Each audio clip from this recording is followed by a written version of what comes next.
ظاهر بعضی روایات اینه که تقدیر یه چیزه، وقت گاهی اون تقدیر یعنی اندازه.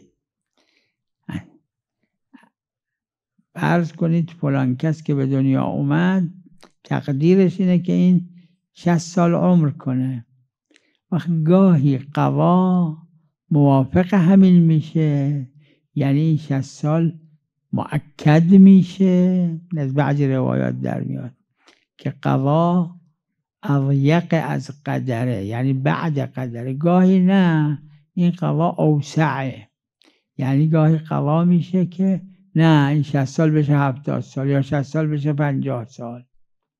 از بعضی روایات در میاد که قدر تقدیر الهیه و قضا یه چیزیه که گاهی اون تقدیر را یا ثابت میکنه یا بیشترش میکنه یا کمترش میکنه، که اون اسمش قضاه.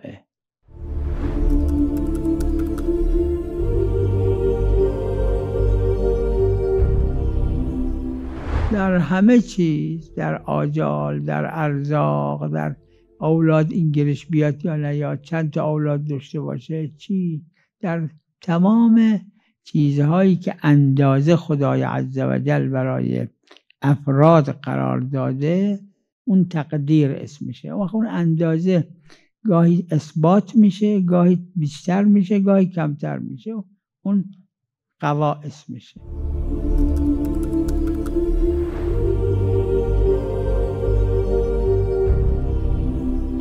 چرا؟ گاهی سببش خود انسانه. عمرش روایت داره 3 سال از عمرش مونده، بنا 3 سال دیگه بیمیره، صله رحم میکنه میشه 30 سال. گاهی 30 سال عمر بناس بکنه، قطع رحم میکنه میشه 3 سال.